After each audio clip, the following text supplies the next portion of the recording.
hermanos, vamos a comenzar la clase. Vamos a orar.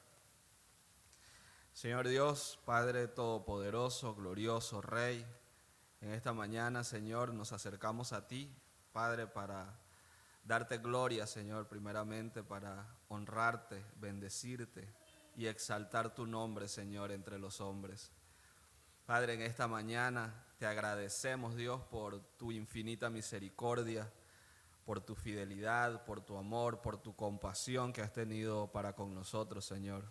El hecho de que estemos aquí, de que estemos despiertos, que estemos vivos, que estemos con salud, Señor, es un motivo, Señor, para agradecerte, pero realmente hay tanto por lo cual nosotros debemos agradecerte, Señor. En esta mañana, Padre, queremos implorarte, Señor, queremos suplicarte que abras nuestra mente y sobre todo nuestro corazón, Señor, para recibir lo que tienes para nosotros. Que esta enseñanza, Padre, de hoy sea de provecho, Padre, para tu pueblo, que, Señor, la escucha en este lugar, Padre, y el que probablemente la escuche, Señor, a través de los videos. Dios mío, te pedimos, te suplicamos, Señor, que yo pueda hablar, Señor, con claridad, Padre, que mis hermanos puedan entender, Padre, que puedan recibir, Padre, y sobre todo, Señor, aplicar lo que vamos a aprender, Señor, que sea de provecho para nosotros, que sea de mucho, Señor, provecho para cada uno de mis hermanos. Háblanos, Señor, y enséñanos, Dios, en esta mañana. Suplicamos que tu Espíritu Santo, Padre, ilumine nuestras mentes para que nosotros podamos ver con claridad esta gran verdad, Señor, acerca de la canonicidad o el canon de las Escrituras, Señor, que es un tema, Padre, que muchas iglesias tienen por olvidado o tal vez no le dan la importancia que merece, Señor, pero nosotros lo vemos importante porque, Señor, allí podemos ver cómo tú, Padre, diste a la iglesia esa iluminación para descubrir cuáles fueron los libros, Señor, que hoy tenemos como Nuevo Testamento, Padre. Esos 27 libros que consideramos, creemos y confesamos fueron inspirados por tu Espíritu Santo. Señor, ayúdanos en esta mañana en el nombre de Jesús. Amén. Bien, mis hermanos, como saben, bueno, la semana pasada estuvimos aprendiendo acerca del canon o la canonicidad, también se podría decir así, y vamos a ver si recuerdan un poquito de lo que Jimmy les enseñó, nos explicó. ¿Recuerdan lo que significa la palabra canon?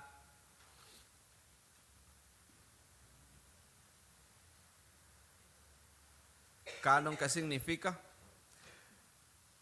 Bueno, la palabra literalmente lo que significa es vara de medición o vara de medir o regla de medición, y es por eso que nosotros decimos que las escrituras son la regla o el estándar de la verdad, como también muchos en la iglesia primitiva le llamaban el estándar de la verdad.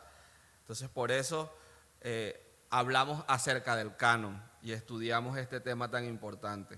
La semana pasada Jimmy les habló acerca del canon o cómo fueron descubiertos esos 39 libros del Antiguo Testamento.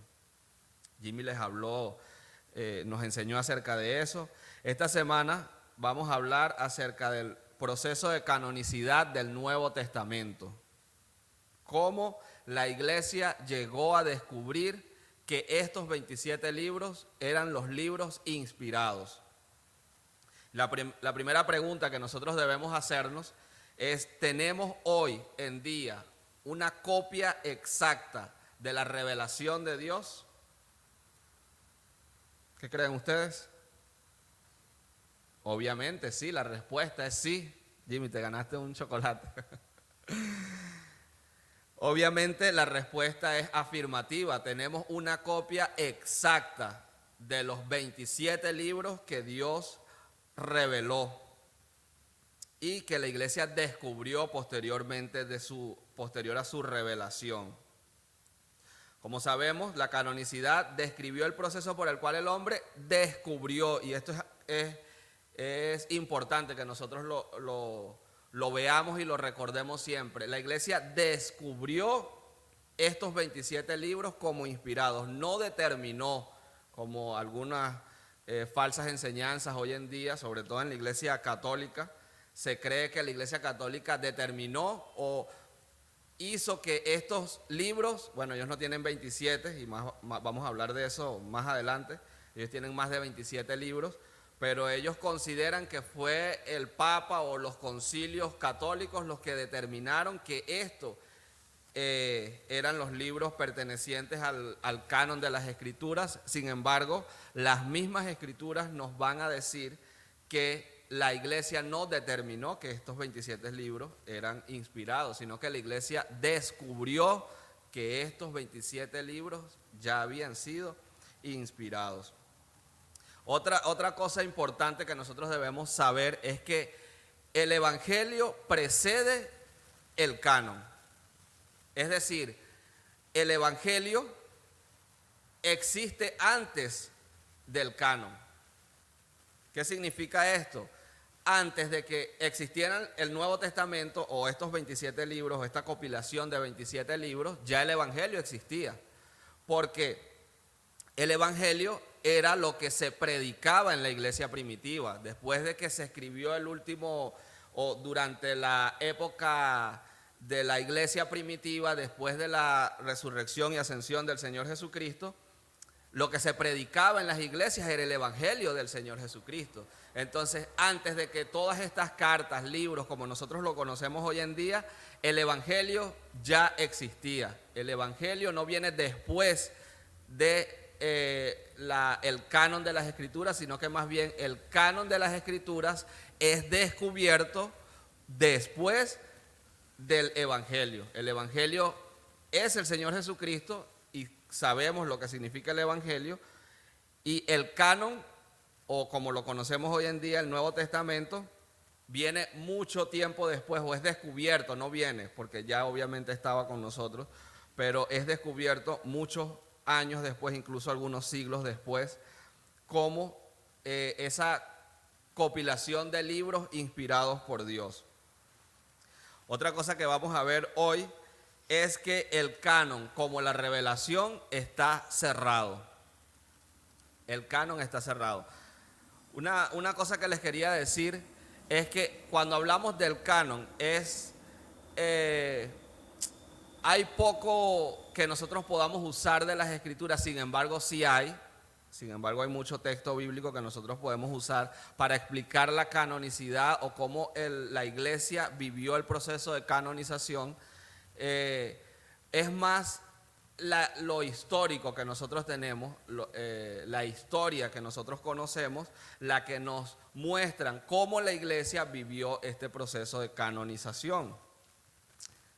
Entonces, vamos a buscar ahí en nuestras Biblias por qué nosotros, o los argumentos que nos dan a entender que el canon está cerrado. Apocalipsis 22, 18 al 20, un texto que muchos de ustedes ya han leído y conocemos. Y ustedes podrán decir que bueno, ya eso lo vimos, pero lo que nosotros vimos anteriormente fue el cese de la revelación de Dios.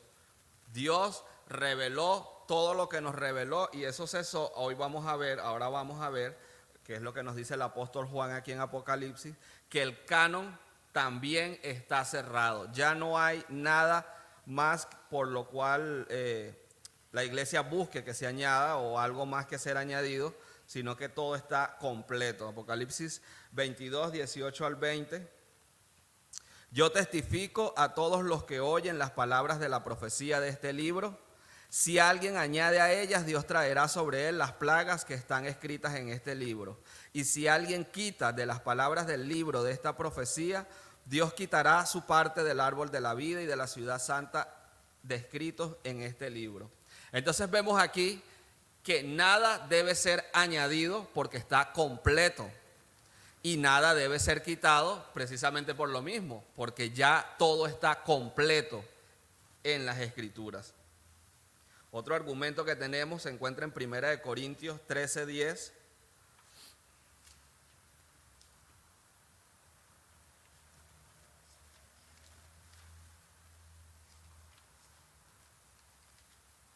Por eso cuando escuchamos por allí de nueva revelación o que debe ser incluido algo a las doctrinas principales de la iglesia, nosotros debemos huir de esas enseñanzas porque son falsas.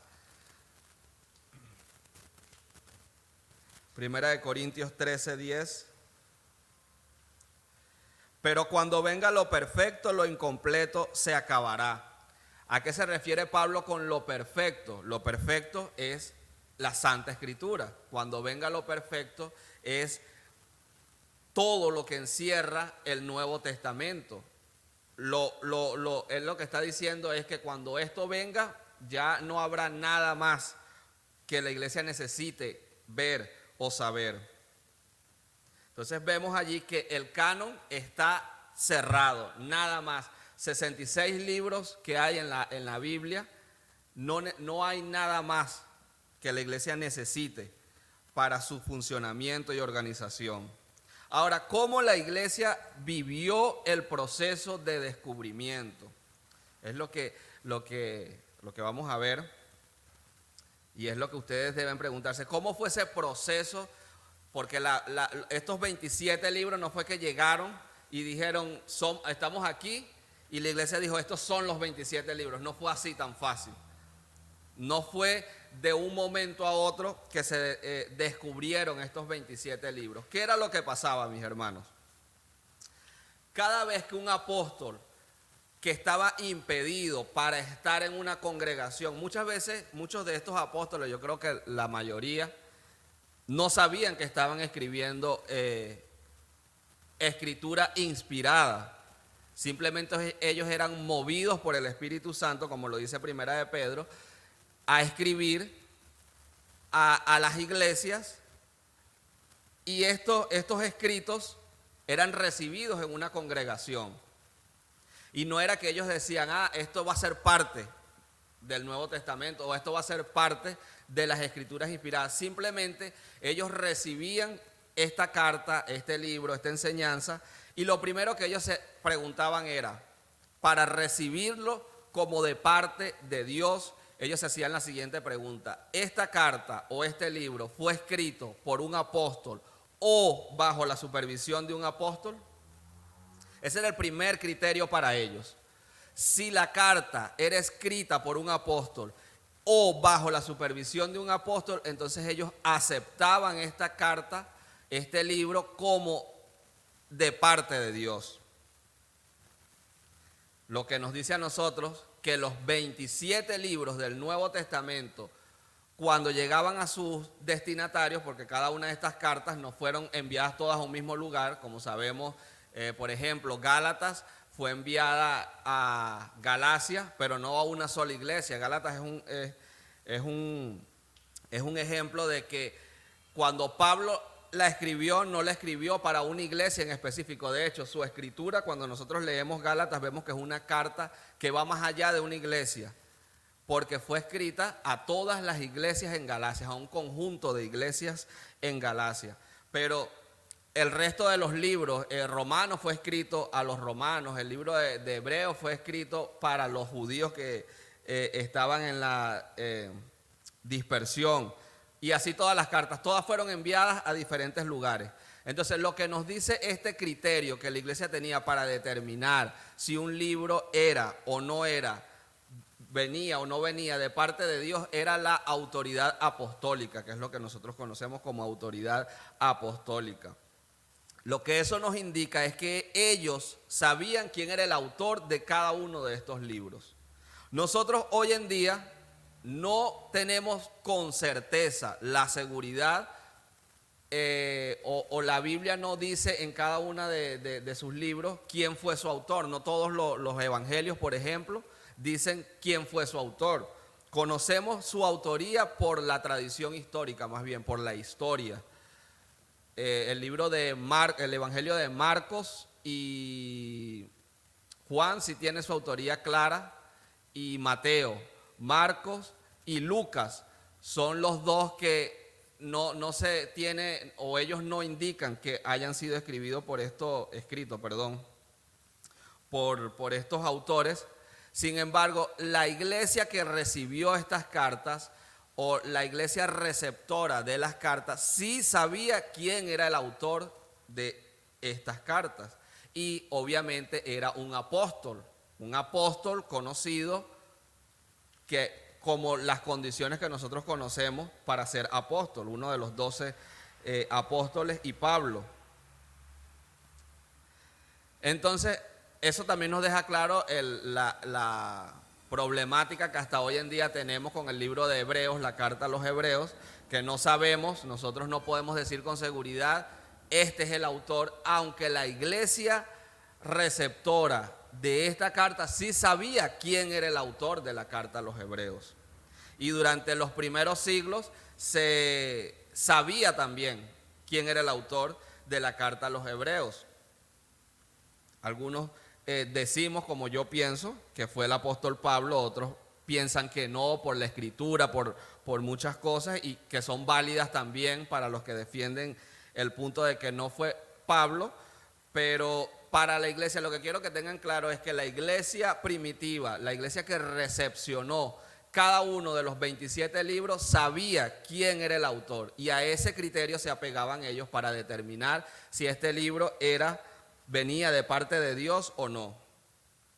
Luego de que la iglesia recibía esta carta como inspirada o como escritura, como lo vamos a ver más adelante, que Pedro lo dice, las cartas de Pablo las mete dentro del renglón de escrituras inspiradas.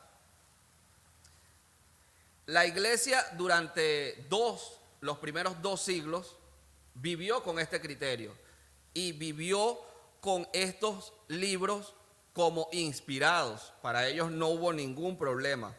Fue a finales del siglo II cuando comenzó una herejía. Bueno, desde el primer siglo hubo herejes que quisieron atacar la inspiración de las escrituras, pero en el siglo II apareció alguien que se conoce con el nombre de Arrio.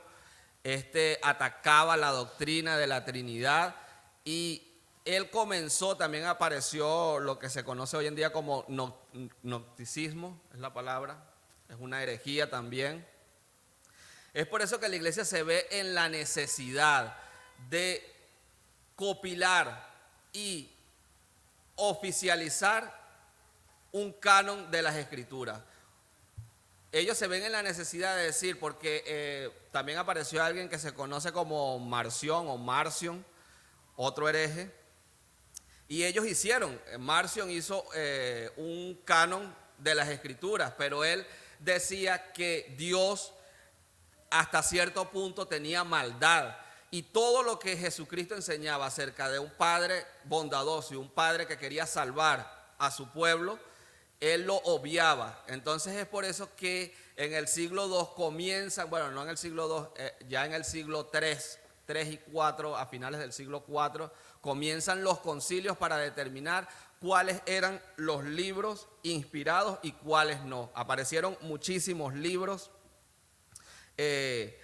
muchos ataques en contra de estos 27 libros, pero los primeros 3 siglos de la iglesia, estos 27 libros que nosotros tenemos hoy como escritura inspirada, eran para ellos la escritura inspirada o el canon del Nuevo Testamento. Entonces allí comenzaron a venir otros criterios en estos concilios. La segunda pregunta, después de que ellos decían, bueno, sí fue escrito por un apóstol y aceptamos estos libros como escritos con la autoridad apostólica, ellos hacían una segunda pregunta. ¿Fue el apóstol confirmado de parte de Dios? Es lo que conocemos como credencial apostólica. Vamos a buscar ahí en nuestra Biblia, Hebreos 2:4.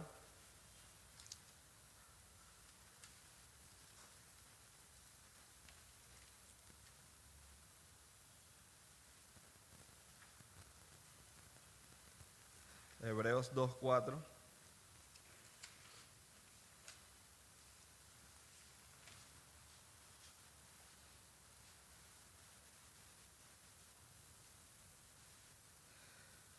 Dios testificó junto con ellos, tanto por señales como por prodigios y por diversos milagros y por dones repartidos del Espíritu Santo según su propia voluntad. Es decir, en estos concilios ellos se preguntaban, bueno, fue escrito por el ejemplo, el apóstol Pablo, ¿qué prodigios, qué señales acompañaron al apóstol Pablo durante su vida o durante su ministerio para ver si realmente Dios estaba con este apóstol?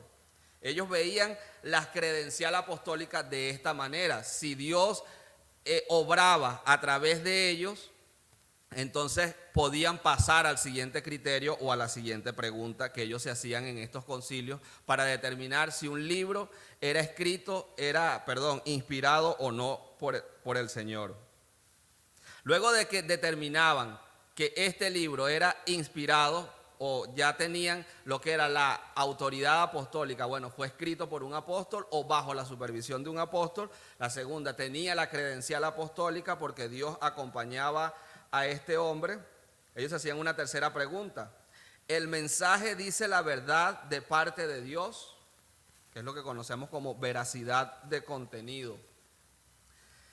¿Qué significaba esto? Y aquí es donde entra el mayor conflicto en los concilios, porque determinar la autoridad apostólica para ellos fue fácil, porque la iglesia, como les dije, la iglesia receptora sabía quiénes habían escrito cada libro. Si Dios acompañaba a estos hombres, también fue fácil determinarlo para ellos, porque bueno, hay evidencia de cómo Dios obró señales, milagros y prodigios a través de los apóstoles. Aquí es donde entra el mayor conflicto y en el cual hubo 7 libros, hubo 7 libros que entraron o se tardaron más en aceptar. El mensaje dice la verdad de parte de Dios. Ellos comparaban cada una de estas cartas entre ellas, a ver si había alguna discrepancia. Y si había una discrepancia, bueno, entonces ellos tenían que fundamentar cuál era esa discrepancia, si era viable que esta discrepancia estuviera dentro de las escrituras. Y dentro de esa problemática entraron libros como el libro de Santiago. Sabemos que se dice que hubo esa discrepancia y bueno, hasta el sol de hoy todavía algunos herejes quieren torcer esta verdad. Ellos dicen que Santiago iba en contra de la enseñanza de Pablo al decir que Santiago defendía la justificación por obras y Pablo decía que la justificación era por fe.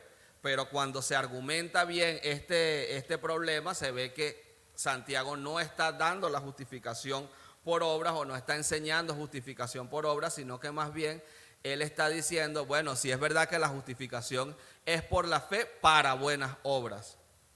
Entonces, así como esto, hubo algunos otros libros que también fueron discutidos en los concilios, pero todos de ellos, esos 7 libros que les estoy mencionando, salieron sin ningún problema al final porque era escritura inspirada. Nosotros podemos decir hoy en día que todos los 27 libros que están dentro del canon son inspirados y que no hay ningún libro dentro del canon que no haya sido inspirado. Todos los 27 libros son inspirados y no hay un libro que esté dentro del canon que no haya sido inspirado.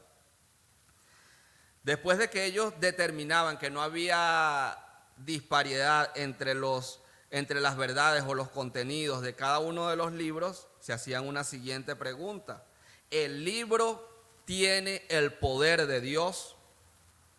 ¿Y cómo ellos determinaban si el libro tenía el poder de Dios? Porque cuando la carta o el libro era leído en la congregación, veían cómo las personas eran transformadas, las vidas eran cambiadas y había una obra, habían frutos de arrepentimiento entre las iglesias. Y así podemos nosotros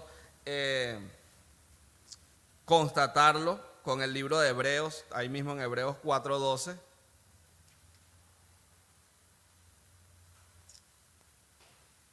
Y ver que es evidente esta verdad, porque la palabra de Dios es viva y eficaz y más cortante que cualquier espada de 2 filos, penetra hasta la división del alma y del espíritu, de las coyunturas y los tuétanos, y es poderosa para discernir los pensamientos y las intenciones del corazón. Es decir, si el libro estaba acompañado por el poder de Dios, entonces era una afirmación más para incluir este libro dentro del canon, o para ver que este libro sí había sido inspirado por Dios. Y la última pregunta que se hacían ellos es: ¿sabe el pueblo que el libro es palabra de Dios? Vamos a buscar rápidamente ahí primero a los Tesalonicenses 2:13.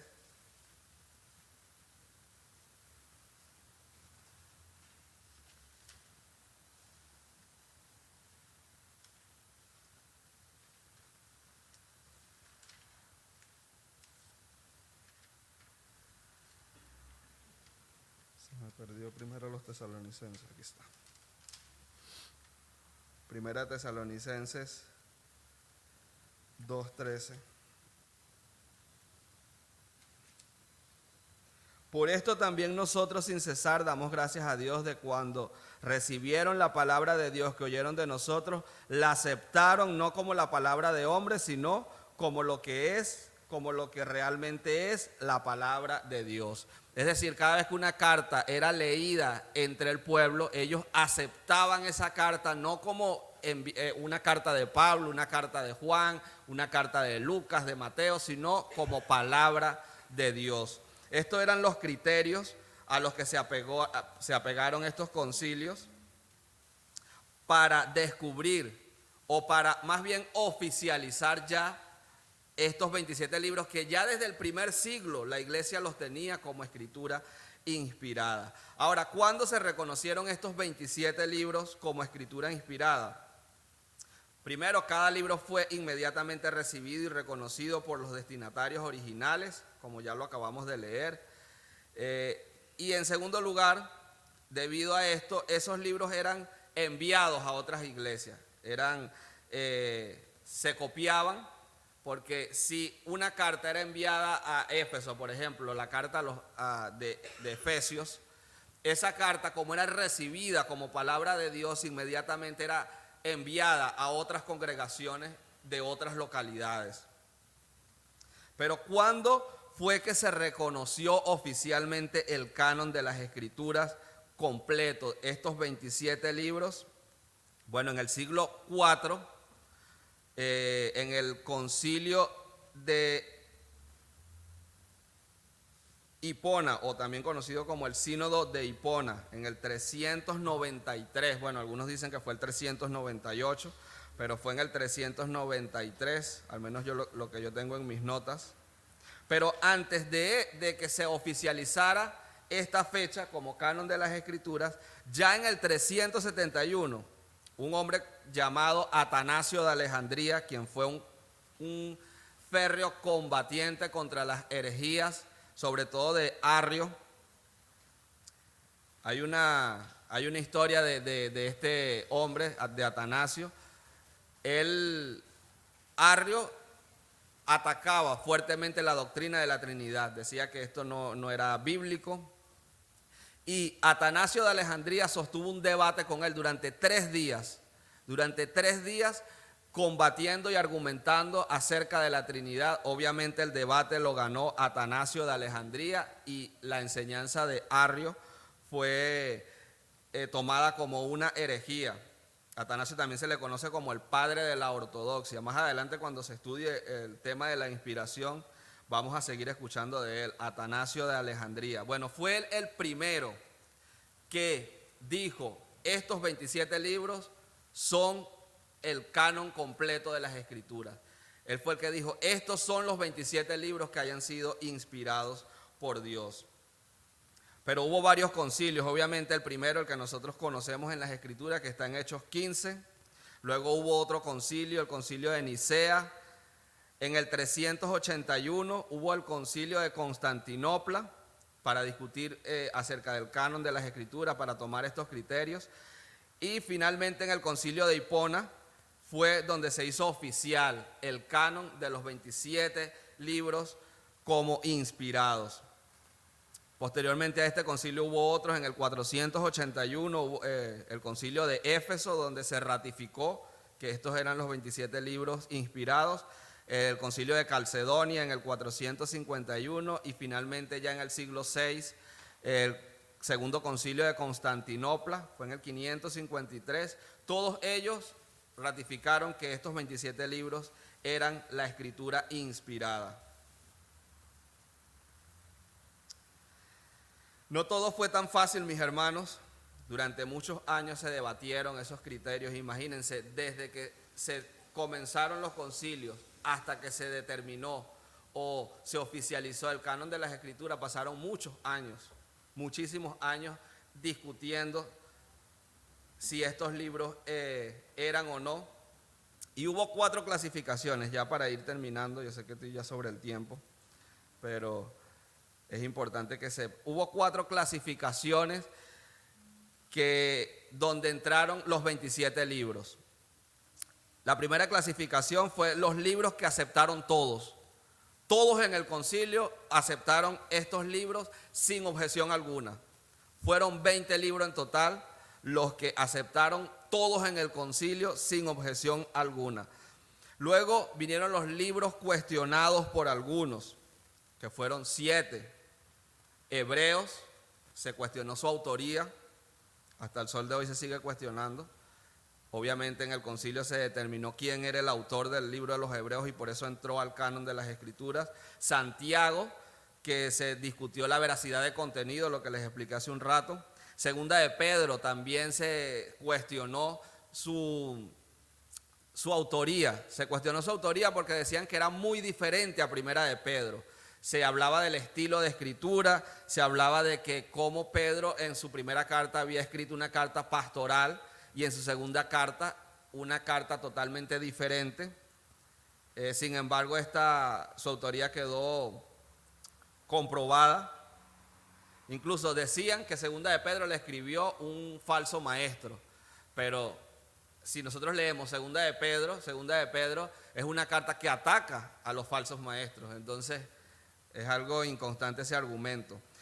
Otras 2 cartas fueron Segunda y Tercera de Juan, porque son cartas más personales, sin embargo, están dentro del canon y eso significa que son escritura inspirada. Judas también fue un problema de contenido, porque Judas cita a un libro que era tomado como un libro herético. Cuando habla del cuerpo de Moisés, él cita allí un libro que era tomado por la iglesia como un libro herético, pero Judas no era el único. En Hechos también se cita, incluso Moisés en el Antiguo Testamento cita algunos libros, cita algunas historias de algunos libros que eran tomados por la iglesia como falsos o que contenían falsa enseñanza. Sin embargo, eso no sacó a esos libros del canon. Entonces ese argumento también quedó contrarrestado. Y por último, el libro de Apocalipsis también fue cuestionado por algunos por la cuestión del milenio. Todavía no nos ponemos de acuerdo en cuanto a eso, en cuanto al milenio. Entonces, esos fueron los 7 libros que fueron cuestionados por algunos, pero en esos concilios se argumentó que no tenían razón alguna para ser excluidos del canon y entonces los tenemos en el canon porque son escritura inspirada. Luego en la tercera clasificación tenemos a los libros rechazados por todos o falsos escritos.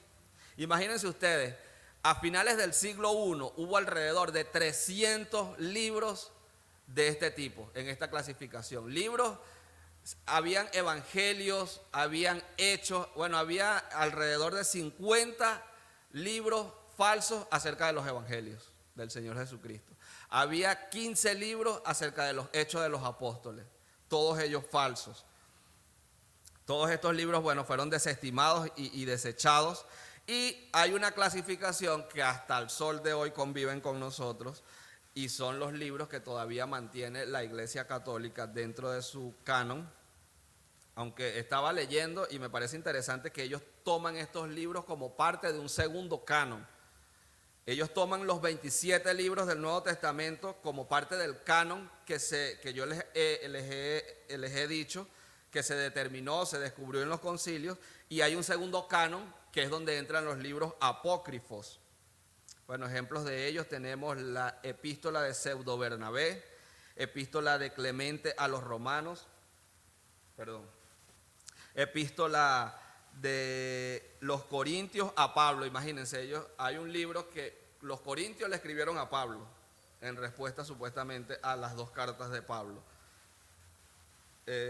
Epístola de Policarpo a los filipenses, 7 epístolas de Ignacio, primera y segunda revelación de Santiago, primera y segunda de Clemente, epístola de Bernabé, tercera a los Corintios, Apocalipsis de Pedro, entre muchísimos otros libros que todavía existen y lo tienen como parte de ese segundo canon de las Escrituras, pero nosotros creemos lo que la Confesión Bautista de Londres dice, que estos 66 libros son los que Dios ha inspirado, y no hay ningún libro dentro de estos 66 libros que Dios no haya inspirado. Las Escrituras son la base para la adoración y la doctrina del Nuevo Testamento, para la organización y operación de la iglesia. Los falsos maestros y sus falsas enseñanzas debían ser refutados.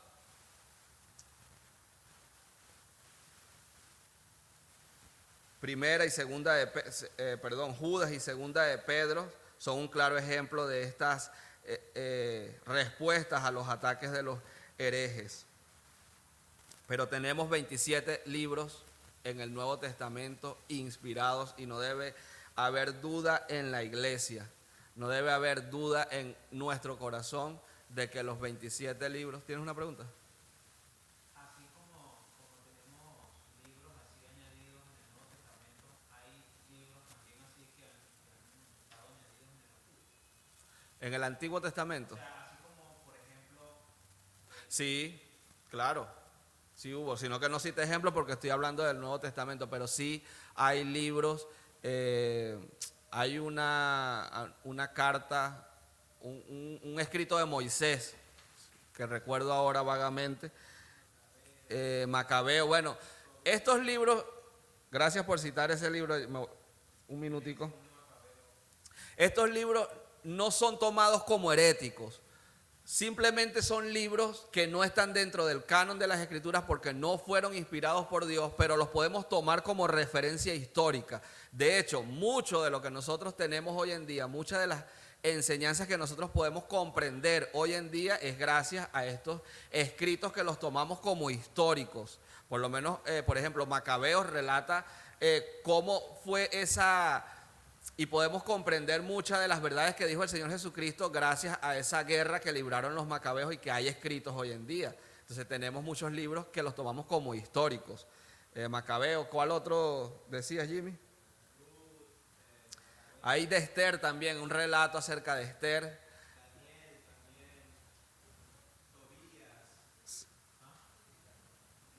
Judith es un libro también que eso lo tiene en la Iglesia Católica.